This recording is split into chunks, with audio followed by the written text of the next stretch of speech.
No domínio público de hoje, vamos falar sobre patrimônio histórico e cultural como fator de desenvolvimento econômico. Contamos com a presença do arquiteto e urbanista, mestre e doutorando em planejamento urbano e regional pela URGS, Jorge Luiz Stocker Júnior, que vai nos ajudar a entender como a preservação e valorização do patrimônio histórico podem impulsionar a economia local e regional. Boa tarde, Jorge, prazer tê-lo aqui conosco. Boa tarde, Jaime. Muito obrigado pelo convite e essa oportunidade de debater esse tema tão importante. Perfeito. Primeiro, Jorge, como é que a gente define, então, o que é patrimônio histórico e cultural e qual é a importância para a sociedade? A gente tem várias formas de compreender o patrimônio. Talvez, tirando um pouco da institucionalidade, a gente pode considerar patrimônio cultural tudo aquilo, todos aqueles artefatos, né, objetos, imóveis, né, arquitetura, né, prédios, e também processos, práticas, costumes que de alguma forma nos trazem uma vinculação com o passado. Acontece no tempo presente, né? A gente transmite para o futuro, mas tem então essa questão da temporalidade, nos relaciona a sociedade com o passado. Quando a gente traz para uma escala mais institucional, e aí é como está no texto legal, como nas políticas públicas funciona, a gente está falando, né, de bens materiais ou imateriais que são portadores de identidade dos povos formadores da sociedade brasileira, né?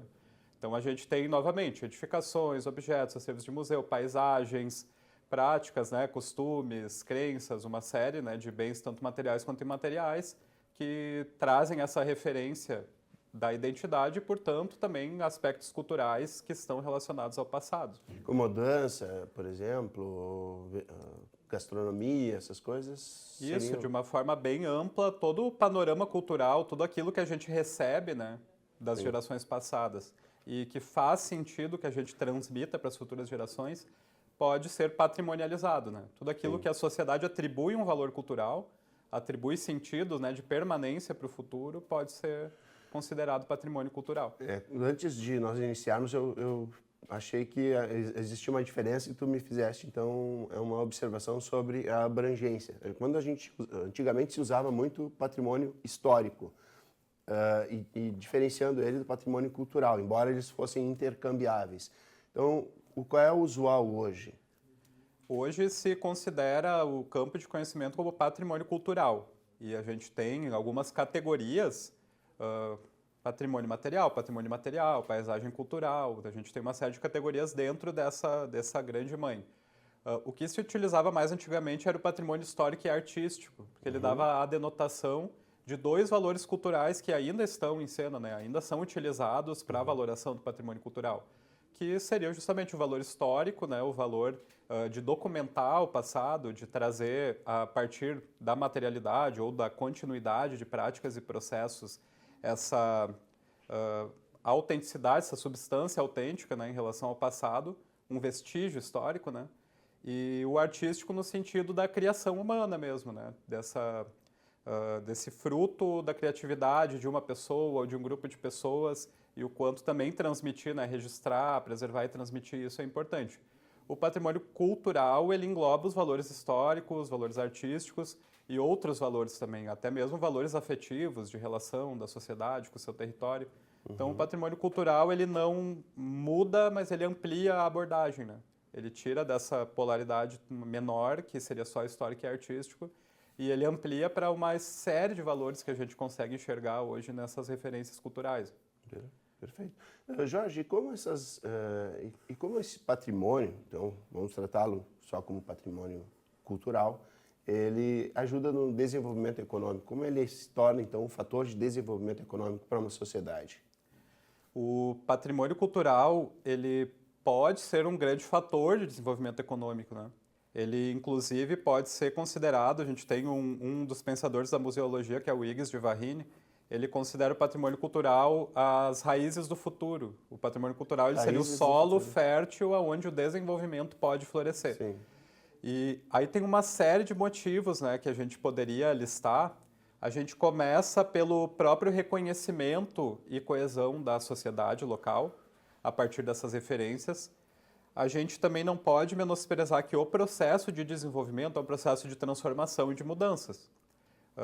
quando controlado, quando esperado e quando trazem o desenvolvimento social, são muito desejáveis. A gente quer o desenvolvimento. Mas esse processo tão avassalador de mudanças, ele precisa também, até para o bem-estar das pessoas, que ele tenha uma linha de permanência. Então, o patrimônio cultural, ele propicia isso. Que esse processo de desenvolvimento, ele traga as transformações que a gente quer e a gente precisa, todo mundo quer o desenvolvimento local, o desenvolvimento econômico, mas que ele seja feito com continuidade. A gente sabe de onde veio, a gente sabe o que está acontecendo e sabe onde quer chegar. Então, o patrimônio cultural ele também ajuda nesse controle, né, de qualidade, digamos assim, do desenvolvimento. Ele também é um recurso, né, ele é um ativo das comunidades, porque esse recurso, muitas vezes apenas até hoje em potencial, ele pode ser ativamente explorado. São riquezas únicas, as referências culturais elas não são substituíveis.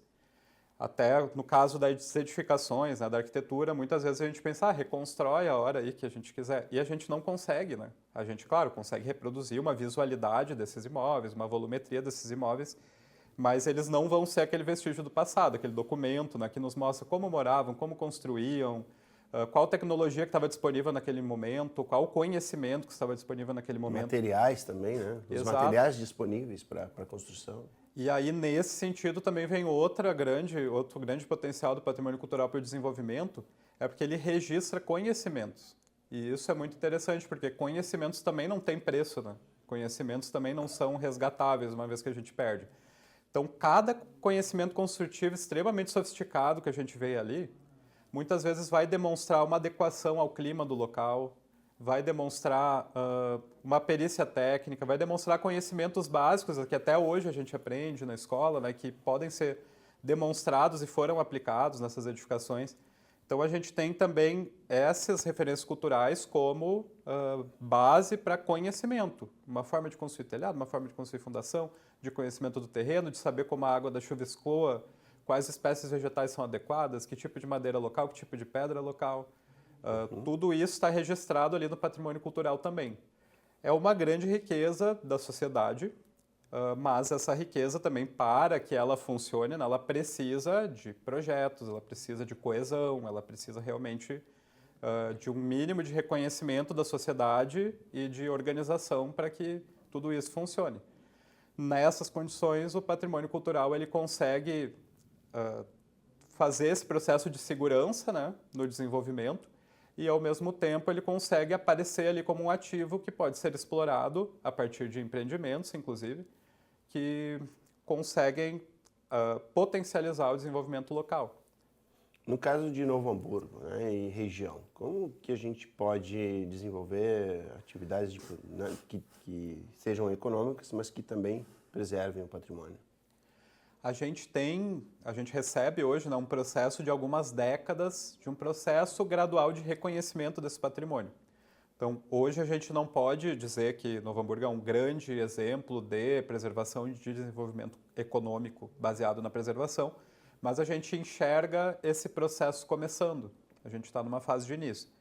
A gente passou por um longo processo de reconhecimento, quando lá no final da década de 70, começo da década de 80, a gente tem artistas como Scheffel, historiadores, ativistas da comunidade que começam a falar de Hamburgo Velho, falar da preservação de determinadas referências. Isso ali por 2015 culmina num tombamento nacional do centro histórico. Um pouco antes e um pouco depois, mudanças na legislação municipal, inventário, então algumas centenas de edificações são incluídas no inventário. A gente tem um processo de reconhecimento de que existe, por exemplo, na cidade de Novo Hamburgo, patrimônio arquitetônico, patrimônio ambiental e material. A gente vê um processo bem recente, isso daí realmente é de uma década para cá, um pouco, né, claro, com exemplos anteriores, mas agora se potencializando, de, por exemplo, empreendimentos gastronômicos que se aproximam desses eixos, né, históricos, em especial aqui em Novo Hamburgo, na Rua General Osório, a gente percebe isso, né? Infelizmente, o miolo ali do centro histórico, a General Dalto Filho, ainda não recebeu esse olhar, né, um pouco mais carinhoso. Mas a gente já vê... Justamente a gente tem grandes edificações, assim, edificações bastante de muito reconhecimento. Né? Isso, e a gente tem uma paisagem urbana única, né? Quem vivencia aquilo ali realmente reconhece. E a gente tem um outro processo que ele é também paralelo e um processo potencializa o outro, que é a apropriação de Hamburgo Velho como um espaço para eventos culturais. Muitas vezes isso é uma discussão no bairro, eu moro em Hamburgo Velho, né? É uma discussão no bairro a questão dos eventos, tem vizinhos que não gostam muito, se sentem incomodados com barulho, com afluxo de pessoas e tudo mais. Mas muita gente começou a adotar o bairro a partir de ter vivenciado ele nesses eventos. Quando a gente tem uma Hamburger Berg Fest, que é uma festa que começou também lá no passado, com aquele processo de reconhecimento pelo chefe, os artistas, historiadores, moradores que se uniram, a gente começou a ter a oportunidade de caminhar no meio da rua General Dalto Filho, porque é uma rua de trânsito muito intenso, Hamburgo Velho se tornou um corredor de passagem, muitas vezes. Um fluxo intenso de carros, né?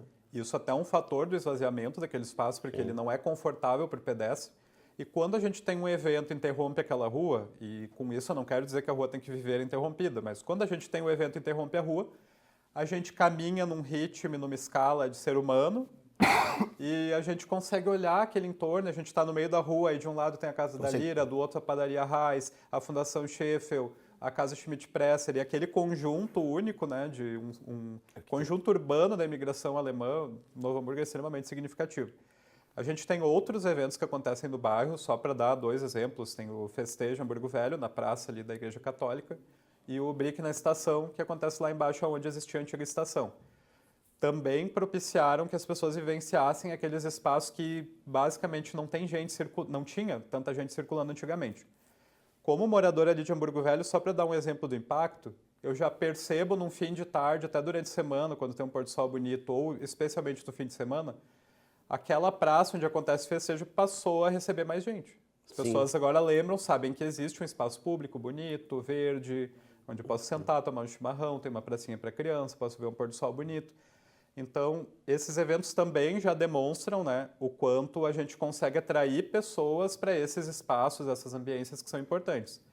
Não esquecendo também das instituições que a gente tem lá. Hoje, um centro de cultura do próprio município, que é da Lili Sperp, que tem exposições, e um pátio onde acontecem eventos, e a própria Fundação Scheffel e a Casa Schmidt-Presser, que recebem turistas do Brasil inteiro e até do mundo.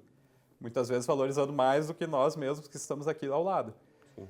A gente tem esse processo incipiente, mas a gente carece, e aí eu acho que amarra com a primeira pergunta, a gente carece de um projeto de desenvolvimento para a nossa cidade que utilize, que abrace esse patrimônio cultural, porque isso tudo está ali, latente, né? A gente vê, assim, a última Hamburger Berg estourou de público, estava cheia. As festas, sempre um sucesso de público, né? Com exceção de quando o clima não colabora, mas sempre um sucesso de público. Muitos empreendimentos gastronômicos se atraindo para esses espaços, né? Falta algo que reúna tudo isso, né? A gente precisa que cada pequeno negócio, cada pequeno empreendedor, cada espaço cultural se potencialize juntos, para que aí, com essa força, né, mais coletiva, a gente consiga, de fato, oferecer uma experiência para quem vem de fora e uma experiência para a própria cidade, né? Só existe turismo quando a própria cidade adota esses espaços. Bom, tu falaste sobre o papel, né, a questão dos projetos. Então, como que as políticas públicas podem ajudar, né, aí falam no papel do executivo e no próprio legislativo, quais são as políticas públicas necessárias para dar essa preservação e também fomentar o desenvolvimento econômico? A gente tem uma série de políticas públicas setoriais que são importantes, né? Eu poderia listar aqui para a preservação do patrimônio um maior rigor normativo de normas, procedimentos, toda a parte de participação da comunidade na organização dessas diretrizes de preservação, a constituição de fundos e de oportunidades de financiamento direto ou, né, ou a fundo perdido. Tem uma série de possibilidades que a gente vê que acontecem em outras cidades, outros lugares. Mas o que eu mais chamo atenção e que não é um problema só de Novo Hamburgo, é um problema da estrutura, me parece, né, das políticas públicas brasileiras, é o quanto elas são pouco transversais. A gente tem pouco diálogo entre os setores. E o patrimônio cultural ele vai depender de uma série de setores. A gente tem as políticas culturais, né, que dizem normalmente respeito mais à preservação dos imóveis em si, né, das próprias práticas culturais, a realização dos eventos culturais, mas a gente tem as políticas ambientais, que são transversais, a gente tem as políticas de planejamento e de desenvolvimento urbano, que precisam estar coordenadas, né? Do contrário, se a cidade tem um projeto para o espaço e a política cultural tem outro, a gente já tem um lapso, né? Se o centro histórico é um corredor de trânsito previsto num plano diretor e, ao mesmo tempo, ele é um centro histórico previsto na política cultural, a gente já tem um embate aí. Então, isso acontece de forma acumulada. Quando a gente vai para a política de educação, muitas vezes não está, já tem iniciativas de educação patrimonial que são ótimas. Não estou com isso, né, exemplificando com Novo Hamburgo. Mas a gente vai para a política de educação, não tem tanto diálogo com a cultural. A gente vai para a ambiental, não tem tanto diálogo com a educação nem com a cultural.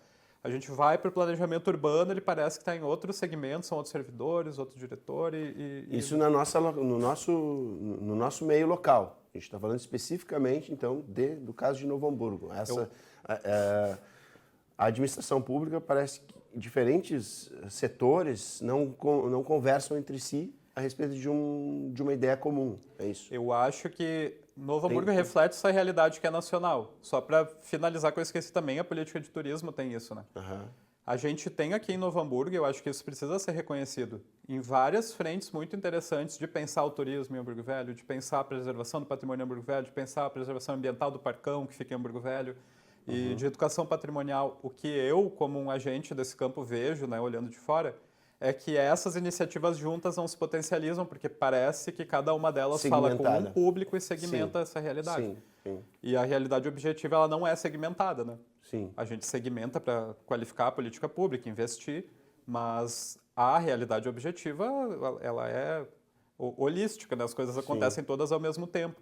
Então, me parece que falta isso para potencializar, para aquela iniciativa turística não ser uma iniciativa restrita, para aquela iniciativa cultural não ficar só para o povo da cultura, né? Sim. E assim por diante, porque realmente o objeto que a gente tem é muito valoroso, né? Sim, por exemplo, a gente tem uma rede de hotéis, né? Uma rede bem forte aí. Então, o turismo, que é a gente falando em turismo cultural, a gente já usa o turismo de negócios, que sempre foi fomentou muito, né? A economia de Novo Hamburgo. Então a gente tem esse espaço, os hotéis existem, estão aí, e eram usados justamente para a questão da FENAC, dos eventos que acontecem na FENAC, que ainda existem, né, na FENAC. E ele poderia também ser utilizado para abrigar essas pessoas que vêm de fora e precisam, obviamente, de um pouso, de um lugar para dormir, porque a gente acaba sendo um corredor programado, por exemplo. Antes, né, de ter o problema da enchente, o pessoal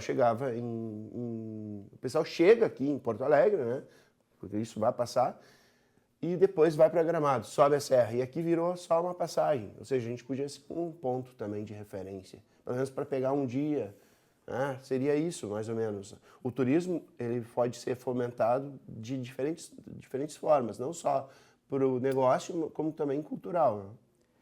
Essas coisas também se conversam, né? Embora, novamente, dentro do planejamento turístico a gente tem várias segmentações possíveis e não necessariamente todas elas vão dialogar de uma forma tão franca. Mas tendo essa realidade desse turismo de negócios, né, e de eventos, que é uma realidade local há muito tempo, força, né? Isso não nos impede de explorar outras frentes. A partir do reconhecimento de Hamburgo Velho como patrimônio nacional, eu tenho conhecimento porque é meu campo, né? Eu atuo só com patrimônio praticamente há mais de 10 anos. Tem pessoas que vêm de fora para conhecer Hamburgo Velho, especificamente. Sim. Tem pessoas que já se hospedaram em Novo Hamburgo para conhecer Hamburgo Velho. Da mesma forma, até devido a uma qualidade e uma coesão dos empreendedores locais, a gente tem esse processo acontecendo em Lomba Grande. Sim. Tem muita gente que quer conhecer a área rural de Novo Hamburgo, quer conhecer Lomba Grande, os empreendimentos que existem lá. Que é o turismo rural, né? Isso. E que também traz junto, né? A gente tem lá em Lomba Grande um dos cemitérios históricos de imigração mais relevantes. A gente tem a Igreja Luterana, que também é um dos exemplares de neogótico mais interessantes assim, do Rio Grande do Sul. Tem como conectar essas coisas. O que me parece é que ainda já tem iniciativas, a gente tem que reconhecer, tem gente trabalhando nisso, mas ainda tem pontas soltas, assim, a gente ainda não consegue assim, trazer realmente isso junto, articular essas forças. Em números ainda não é tão significativo, né, o aporte que isso traz para a cidade, então talvez ainda não seja visto tanto como uma oportunidade. Mas eu vou te dar 2 exemplos assim, de uma realidade mais do pessoal. Eu tenho um projeto de preservação do patrimônio que por eu morar em Hamburgo Velho, estar sediado em Hamburgo Velho. E eu dialogo com pessoas do Brasil inteiro, a partir do patrimônio de Novo Hamburgo como um exemplo, né? Eu não falo de Novo Hamburgo, mas eu falo de patrimônio cultural, de restauro, de história, a partir de objetos de Novo Hamburgo. Durante a pandemia da Covid, teve uma série que eu fiz gravando no cemitério de Lomba Grande e no cemitério de Hamburgo Velho sobre cemitérios históricos. Mais de 750 pessoas participaram. Eu tive dezenas de relatos de seguidores da página, de participantes que vieram para Novo Hamburgo conhecer os cemitérios depois desse processo. Esses cemitérios não são falados, não são divulgados. A gente pensa, cemitério, quem vai querer saber disso? E a partir dessa experiência de aprender com esse objeto, as pessoas, não, vou lá conhecer, vou lá para Novo Hamburgo ver esse cemitério, né, que é tão interessante. O mesmo aconteceu com... Justamente muitos imigrantes estão lá, né? Sim, Os que vieram estão enterrados lá. E a gente tem tudo aquilo que a gente falou lá no início, né? Ao mesmo tempo que são documentos históricos, são obras artísticas também interessantíssimas, esculpidas em pedra, muitas vezes, ou fundidas. E da mesma forma, também, meu projeto já fez uma imersão sobre enxaimel. E aí a gente gravou... Novo Hamburgo nem é tão reconhecida, deveria, né? Pela arquitetura enxaimel. Tem o primeiro exemplar tombado em nível nacional, que é a Casa Schmidt-Presser. Tem a Casa Kaiser e outra casa que é metade enxaimel ali no centro histórico. E tem outras casas escondidas aí pelo interior do município. Na nossa imersão fizemos isso, as pessoas vieram para Novo Hamburgo para ver enxaimel depois e me narraram. Isso é a escala disso, né? Se a gente for ver em política pública, é uma escala minúscula, mas demonstra assim, o quanto quando a gente narra o que a gente tem, né? Demonstra interesse, né? A gente mostra, olha, isso aqui é interessante por isso, por isso, por isso. A pessoa se conecta com esse objeto, né? Ela quer ver, ela quer vivenciar aquilo ali. Então, acho que muitas vezes é o que nos falta. A gente tem algumas riquezas que estão meio escondidas, assim. E morando aqui, eu vejo que muitas vezes as pessoas até têm um pouco de vergonha, assim, tipo, Hamburgo Velho, tipo... As pessoas não enxergam com essa autoestima, assim, Hamburgo Velho.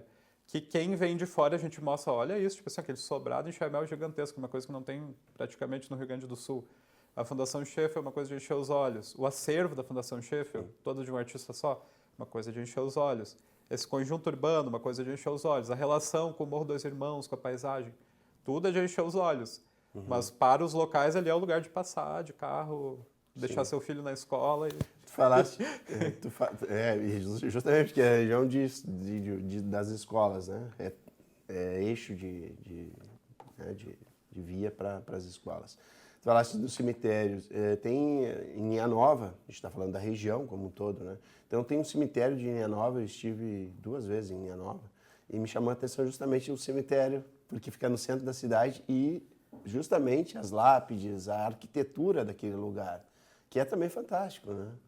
É incrível, e os cemitérios eles têm uma riqueza peculiar. Primeiro que, em geral, eles se transformaram um pouco menos do que o meio urbano. Então, é como se fosse uma pequena cidadezinha ali com seus lotes, né? Claro que tem cemitérios que passaram por transformações, mas mais preservados do que no meio urbano. E a gente vê ali expressões de arte que muitas vezes nem chegaram de uma forma tão sofisticada na arquitetura local, até por exiguidade de recursos. Então, a riqueza que a gente tem de detalhes, de entalhes em pedra neogótica aqui em toda a região, o cemitério de Linha Nova tem isso, já é uma riqueza à parte, porque, bom, cada comunidade ele vai ter 1, 2 igrejas no máximo, mas ali naquele cemitério a gente tem centenas de lápides onde toda a expressão da arte neogótica, todos os detalhes, os florões, flor montante, rosácea, trifólio, tipo, tudo aquilo que a gente aprende sobre arquitetura gótica, né, e reinterpretada no neogótico, está expresso ali naquele acervo. Sim. E além de tudo, a gente tem um acervo também da própria língua Hunsrück, né? Quando a gente língua o quê? É uma variante, digamos assim, do alemão, né? Que é a língua que veio com os imigrantes da região do Hunsrück, que foi desenvolvida aqui, né? E teve algumas modificações. E essa língua está expressa também nos epitáfios, né? Na forma como essas pessoas se expressam e escrevem. Então, não é o que hoje a gente considera o alemão gramatical, né? E também está expresso ali nas lápides, né? A gente tem pessoas que ainda falam, é uma língua viva, o Brasil, né? É talvez o maior país que fala ainda o Hunsrück, de uma forma tão franca, mas ali a gente tem registros também em pedra, né? Tá assim, eternizada, algumas ideias sobre religião, a forma que as pessoas viam a vida, a morte, né, a sua relação com a espiritualidade. Justamente o que me chamou a atenção ali em Linha Nova é que a comunidade, como ele está numa região central, a comunidade acolhe, porque é florido, é lindo o cemitério. Pode parecer, né, que a gente fala, pô, cemitério, um lugar de pesar, um lugar de reflexão, mas também é de beleza, porque ele traz justamente esses elementos que tu está citando aqui. E é fantástico isso. Esses cemitérios luteranos aqui no Rio Grande do Sul é o caso do nosso de Hamburgo Velho, inclusive. Eles tinham uma inspiração numa ideia romântica de parque, então eles são mais floridos, mais arborizados, e eles interpretam uma forma de encarar o luto romântico, né? Sim. Então é por isso a minha percepção. Eu não conhecia, não tinha esse entendimento, não tinha esse conhecimento. Também então, são interessantes, além de tudo, por isso, porque eles formam essa paisagem também nos diz alguma coisa, né? Também nos toca, nos sensibiliza de outras formas, além do valor histórico, valor artístico, a gente ainda tem essa imersão nesse ambiente, né? Bom, então vamos falar, justamente estamos falando de comunidade, eu citei o caso de Linha Nova, e como que a comunidade, porque da mesma forma que eu citei o caso de Linha Nova, onde há um entendimento, parece que é uma adoção desse espaço que é o cemitério, tu citaste o caso de Novo Hamburgo e do Corredor Cultural, e ali da Daltro Filho, do Centro Histórico, que a gente acaba deixando passar. Então, qual a importância do envolvimento da comunidade com esses locais, sejam eles físicos, né, como tangíveis, como até mesmo culturais, eu digo, imateriais? Qualquer processo de preservação do patrimônio vai depender bastante de certa, no mínimo, né, certa anuência do poder público e muita participação da comunidade.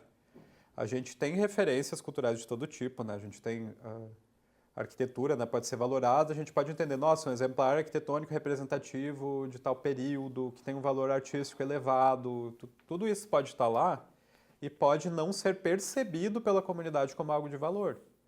Então, o patrimônio, além de simplesmente existir, né, ficaram esses objetos aí do passado. Além disso, ele depende de um processo de construção, que a gente fala, né? A construção social do patrimônio. A gente precisa que a comunidade, os poderes públicos, de alguma forma, entrem em alguns consensos, não todos que são impossíveis, né, de se adquirir um consenso completo, mas que olhem para essas referências e, em comum, enxerguem algumas coisas, enxerguem valor. Se pensa muitas vezes que é um processo natural, né? A comunidade tem que nascer sabendo e nascer, querendo, e nem sempre é assim. Muitas vezes isso realmente demanda processos de educação patrimonial, processos de reconhecimento da memória comunitária.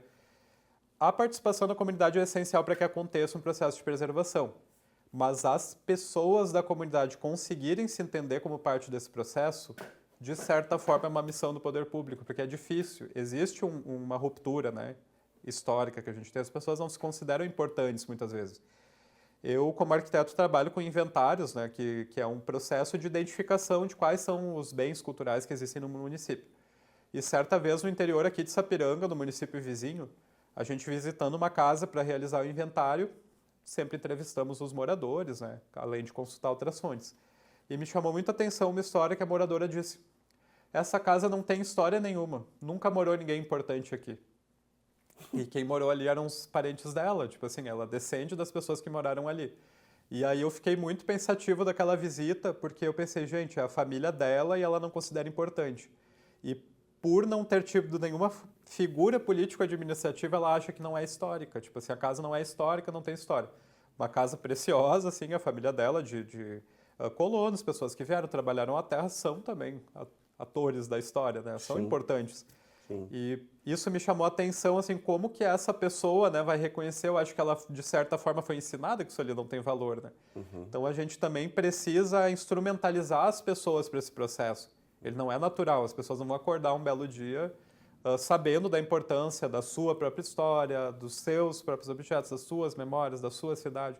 Isso é um processo sutil que precisa de certo incentivo, né? Precisa de processo de educação patrimonial para que as pessoas se instrumentalizem e consigam, né, ter as lentes necessárias para daí sim tomar suas decisões, enxergar, né, objetivamente e valorizar da sua forma, né, a partir da sua história, das suas referências, aquilo que existe no local.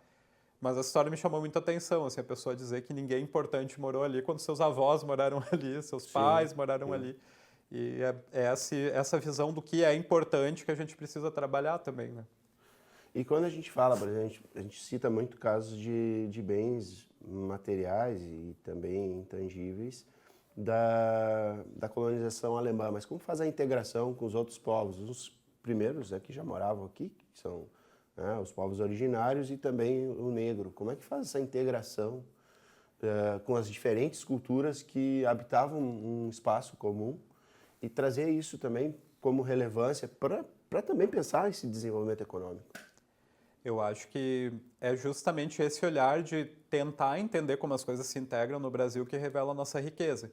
A gente, por muito tempo, e ainda reproduz isso, a gente fala a arquitetura alemã no Brasil, né? A culinária alemã. E quando a gente vai objetivamente para o que são essas referências que a gente recebe, a gente vai ver a influência, por exemplo, da cultura gastronômica indígena naquilo que a gente reconhece hoje como gastronomia alemã aqui, né? Sim.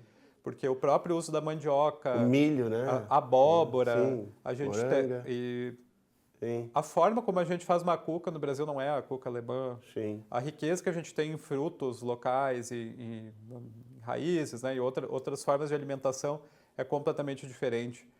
Quando a gente sai também do imaterial e vai para o material, a gente vê, bom, algumas das principais estradas dessa região de colonização já eram caminhos percorridos a pé por indígenas e o elemento europeu foi introduzido nesse território meio que guiado, né, por essa domesticação do território que o indígena já tinha produzido. O pinhão, boa parte do que a gente conhece hoje, né, de florestas de araucária foram plantadas. Não são florestas, né, espontâneas. O ser humano já estava aqui e plantou. E esse costume, né, de consumir o pinhão, inclusive, ficou. Erva mate, se a gente entra no chimarrão, também, né, já era consumida pelos indígenas. A gente tem toda essa vinculação dessas etnias e a riqueza do patrimônio brasileiro é justamente essa diversidade, né? É quase impossível nesse mosaico que a gente tem cultural a gente tentar separar na pureza o que seria a cultura tal, o que seria a cultura tal. Exato. A nossa riqueza é essa fusão. Essa integralidade de diferentes etnias, diferentes culturas, tornando uma coisa única, que é a nossa identidade local, né? Quando a gente pesquisa arquitetura, a gente acaba se deparando muito com isso, né? Porque a gente tinha a cultura construtiva alemã, né? Por exemplo, em Chaimel. São encaixes, são formas de construir que já vem lá no passado do encontro dos romanos, né, com os povos bárbaros, já vem para a gente através desse processo todo cultural, vem na bagagem do imigrante alemão. Ele chega que ele adapta essa técnica aos materiais locais e aos conhecimentos locais. Então, a gente tem aqui na região tipos de telhado que são bem luso-brasileiros. A gente incorpora mão de obra escravizada, né, que é um dos dramas da história do Brasil.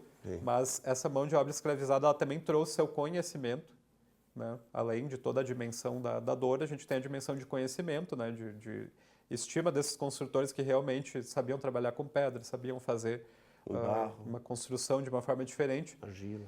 E a gente vê esse encontro que vai acontecendo, né, e gera resultados únicos.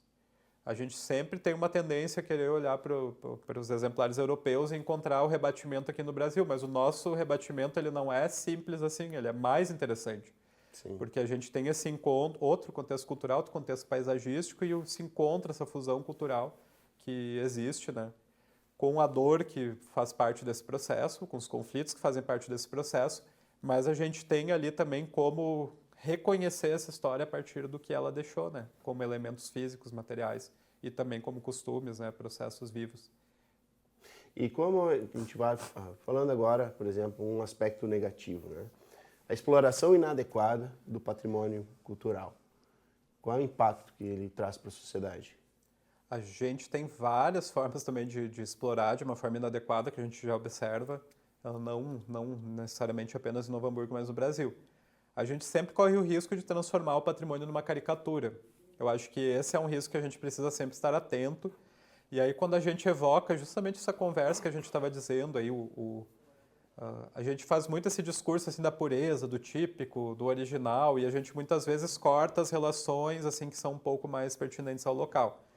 A gente, quando tenta também idealizar muito a história, criar uma versão de história muito heróica, muito objetiva, primeiro que a gente afasta as pessoas, né, porque as pessoas não acreditam mais nesse tipo de abordagem, sim, e a gente tira o direito, né, de participar da história de determinados grupos sociais. Então, a gente precisa hoje ter uma visão crítica de história. E, ao preservar o patrimônio, muitas vezes se tenta compartilhar uma visão única de história, uma visão heróica de história, focada em personagens político-administrativos, figuras de renome. Então, tem várias formas assim, de a gente distorcer a relação das pessoas com o passado, utilizando o patrimônio como prova de determinadas coisas. Isso é muito problemático. E aquilo que eu dizia, quando a gente transforma o patrimônio numa caricatura. A preservação do patrimônio arquitetônico, por exemplo, só para falar de um tipo de patrimônio, demanda conhecimento especializado mesmo, porque para preservar esse conhecimento e esse documento de uma forma autêntica e transmitir ele para as futuras gerações, a gente precisa de alguns cuidados. Quando a gente não tem esses cuidados, a gente deturpa o documento que a gente está passando para o futuro e a gente também pode causar uma série de problemas de preservação, de conservação neles. Lá na minha página eu costumo insistir muito, e é uma coisa que ainda surpreende as pessoas, por exemplo, na inadequação do uso de cimento e de tinta acrílica em prédios históricos. E as pessoas ficam, como assim? Porque o cimento e a tinta acrílica são o dia a dia da construção hoje. E tem um impacto negativo tremendo nas técnicas tradicionais. E aí está o pessoal usando no dia a dia. Sim. E isso não é porque não se usava, é porque não é compatível, porque não funciona, causa problemas, vai trazer danos, né, a essa preservação. São elementos químicos que interagem com outros materiais que não eram os mesmos e isso causa uma reação. E a gente tem, isso é até triste de se dizer, mas muitos danos e até colapsos que aconteceram nos últimos tempos em edificações históricas se devem a intervenções inadequadas. A pessoa foi lá tentar mexer da sua forma e plantou um monte de problemas nessa edificação e ela acaba respondendo, né, a esses problemas. Só para deixar claro, com isso eu não quero dizer que a gente vai musealizar as edificações, né? Vamos só manter tudo exatamente como era, congelado, porque isso não existe. Introduzir adaptações para os novos usos é parte do processo de preservação. Inclusive o pessoal tem muito medo de falar em restauro e falar em adaptação, parece que são coisas diferentes, né? Mas o restauro comporta a adaptação. A gente precisa, no restauro, pensar no uso, adaptar o uso sem causar danos àquilo que tem valor cultural, né? Aquilo que nos permite, né, transmitir aquilo como documento do passado também. Então, a gente pode deturpar essas referências, pode danificar essas referências tentando ajudá-las. Acho que só por último, assim, é importante citar também, quando a gente tem um processo muito caricato de turismo de massa, a gente também pode prejudicar muitas referências culturais, tanto pelo impacto, né, da quantidade de pessoas circulando em espaços que não comportam uma quantidade tão grande de pessoas, quanto a grandes danos naquela paisagem. Aqui na região a gente tem um bom exemplo disso, ali no Buraco do Diabo, no núcleo de Casas em Chaimel de Ivoti. Aquele núcleo tem recebido tanto, mas tanto turista, que se abre tanto, mas tanto espaço de estacionamento, que se transformou num pequeno núcleo histórico cercado por quilômetros de estacionamento, no Barro e na Brita. Então a gente prejudica a paisagem local para trazer mais gente para estar ali. E a gente não qualifica a permanência dessa pessoa ali, como que esse recurso vai entrar no município, como esse recurso vai ser utilizado também para preservar aquele espaço. Então é um exemplo que a gente tem bom. Que bom que tem gente visitando, que bom que tem empreendimentos ali, mas será que não dá para repensar a dinâmica disso? Se a gente está destruindo a própria paisagem para trazer mais gente? Então, acho que é um exemplo do excesso, né? Que quando a gente não dosa bem a medida das coisas, ele também pode passar a impactar negativamente sobre o próprio patrimônio. Interessante, eu nunca tinha pensado sobre isso, na questão do núcleo de Casas de Chaimel, porque hoje é impossível, está bem complicado para ir lá. E o papel da educação e da conscientização a respeito, né, da preservação do patrimônio cultural? O processo de educação patrimonial é base para qualquer uma dessas futuras políticas, né? E a gente já vê os impactos disso no Brasil.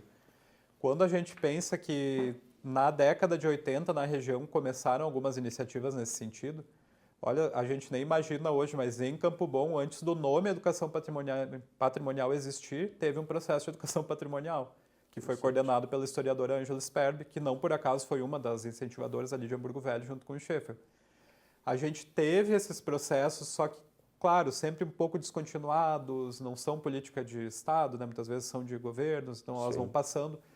Mas pessoas que são frutos desse processo muitas vezes estão por aí, inclusive ou trabalham com patrimônio, criaram um empreendimento no patrimônio. Então a gente vê o quanto isso impacta. Teve um grande processo que também, de certa forma, não teve tanta continuidade, não na potência que tinha em Picada Café. E a gente vê quantos empreendimentos, quantas pessoas saíram dali, quantos historiadores saíram dali. E aqui em Novo Hamburgo também a gente tem iniciativas de educação patrimonial há muito tempo. A gente tem as escolas visitando Hamburgo Velho hoje, visitando os museus, visitando o centro histórico, e isso tudo impacta na vivência que as pessoas têm com essas referências. Eu vou dar um exemplo pessoal. Na 4ª série, se eu não me engano, eu morando em Campo Bom, tive uma professora que fez um passeio por toda a região. Nos levou no Museu de São Leopoldo, no Museu de Dois Irmãos, nos levou nos pontos históricos de Campo Bom e de Novo Hamburgo. Eu nunca esqueci daquilo, né? Tanto que hoje eu trabalho com patrimônio. Impactou todo. Minha dissertação de mestrado foi justamente o patrimônio desse território, tentando juntar, né? Sensibilizou a ponto de tu tornar isso a tua profissão. Então é base, assim, boa, a pessoa já vivenciou isso ali. Pode ficar adormecido em alguns, pode nunca funcionar em outros, mas isso desperta, né, o interesse, o reconhecimento das pessoas. Sim. A partir da continuidade, agora a gente já tem há bastante tempo o processo de educação patrimonial em Novo Hamburgo, a gente já percebe novas gerações com um olhar um pouco diferente. Sim.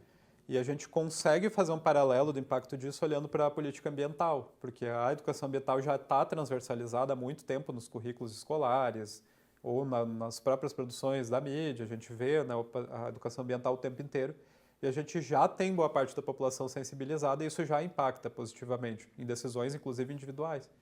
Então, a gente tem a educação patrimonial como base, né? Se a gente quer legar para o futuro algum centro histórico, algum acervo histórico, a gente precisa desses processos de educação patrimonial. E novas tecnologias, como é que pode ajudar nisso? Não só na preservação, mas também nesse fomento econômico. A gente tem muitas possibilidades que são abertas, né, por novas tecnologias em muitas frentes. Para falar de uma coisa mais material, as novas tecnologias no restauro, né, elas facilitam de uma maneira tremenda. No projeto de restauro ali do nosso Monumento ao Imigrante de Novo Hamburgo, por exemplo, eu fui um dos responsáveis ali pelo projeto, nós fizemos a indicação de nanotecnologia para remover tinta que se pintou pedra. Ele tem pedra arenito, ele foi pintado por cima da pedra arenito. Para remover isso manualmente ou quimicamente, seriam dias ou até meses de trabalho exaustivo de mão de obra ali. E retirada de material que é o arenito, porque o arenito se desmancha. Isso, e ele pode se danificar bastante nesse processo. Quando a gente entra numa nanotecnologia que é a microaerabrasão, a gente consegue passar esse jato com o garnet, que é um aditivo, e ele praticamente vai remover só essa mínima camada e deixando a pedra praticamente inteira. Processos de outros processos tecnológicos no restauro. A gente tem de consolidação. Quando a gente vai nos cemitérios e vê essas lápides de pedra arenito, muitas vezes ela está voltando ao estado de areia, né? Porque ela já desagregou aquilo que juntava a liga dela. A liga, né? Podemos dizer assim. E ela começa a se esfarelar. Tem como consolidar isso com consolidantes. Então, também são formas, né, que a tecnologia entra. Muitas vezes a gente olha, as pessoas leigas, né, olham algo em mau estado e dizem, está condenado, não tem mais o que fazer. E tem. Muitas vezes entra a tecnologia, esse conhecimento, e a gente consegue preservar coisas que pareciam perdidas. Outro ponto muito importante, que é um que eu faço muito uso no meu trabalho, é esse potencial que a gente tem a partir da difusão das mídias digitais para processo de educação patrimonial. Eu fico me imaginando há 20 anos atrás, eu aqui, morando em Novo Hamburgo, falando de patrimônio, meu alcance seria 20 pessoas. Hoje eu tenho uma página com mais de 20 mil seguidores do Brasil inteiro. A gente consegue utilizar essas plataformas digitais para falar do patrimônio cultural, para narrar o patrimônio cultural. Muitos destinos turísticos têm sido, por exemplo, impactados a partir de conteúdo produzido sobre esses espaços. Pessoas olham e pensam, bom, tenho que conhecer esse espaço. Então, a partir dessa difusão. Então, são as tecnologias também ajudando a narrar, né? podemos dizer até mesmo a vender determinados destinos. Sim. E também a circular determinadas ideias, sensibilização, educação.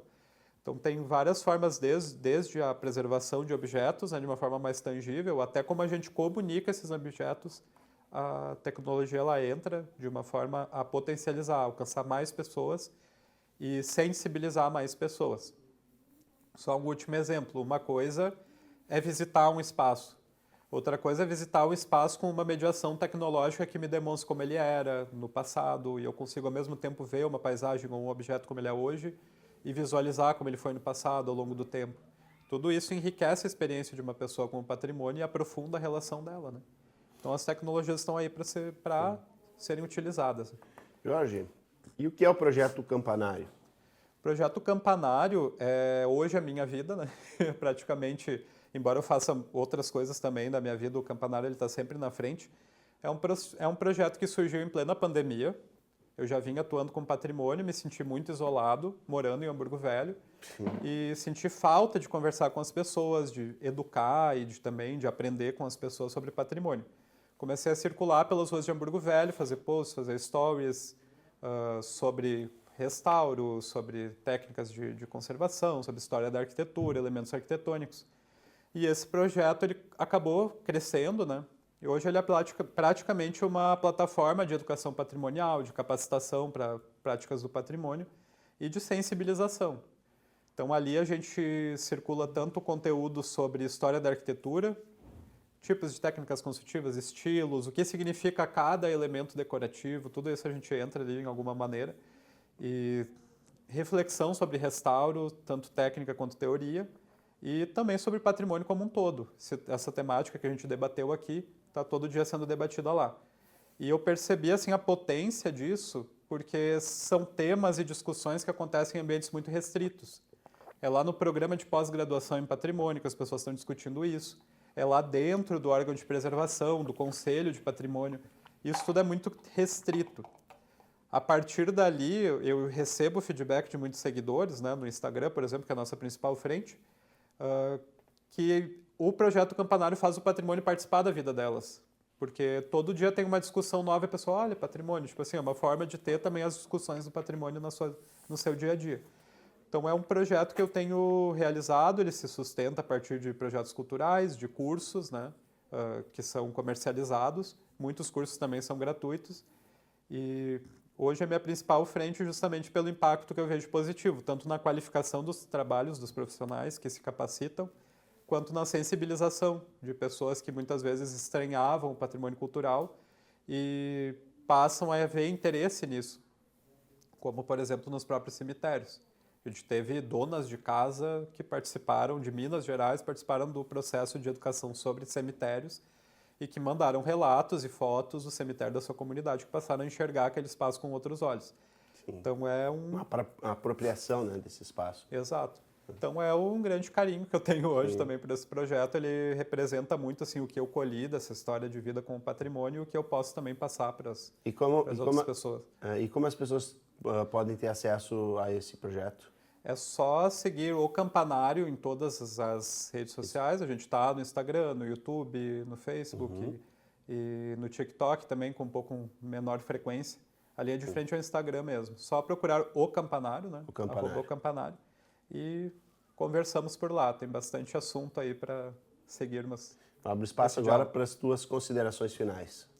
Eu te agradeço muito a oportunidade de discutir essa temática, né? E aqui nessa TV também, por ser uma TV pública, né? Sim, uma TV pública. É uma pauta importante que esteja em debate e fico feliz em ver esse tema sendo debatido aqui. Não é a primeira vez que eu estou aqui, né? A gente já teve outras pautas, outras questões voltadas a patrimônio aqui nesse local e acho que colocar isso em discussão é a questão-chave, né? A gente precisa que as pessoas discutam, mesmo que algumas não gostem, algumas reclamem, mas essa pauta estando viva, ela vai acender aí a chama, vai acender processos vivos aí que as pessoas vão poder valorizar o que a gente tem e também que a gente tenha o que transmitir para as nossas futuras gerações. Perfeito, obrigado. Muito obrigado. Agradecemos a gentileza pela participação do arquiteto e urbanista, mestre e doutorando em planejamento urbano e regional, Jorge Luiz Stocker Jr., em nosso espaço de debates.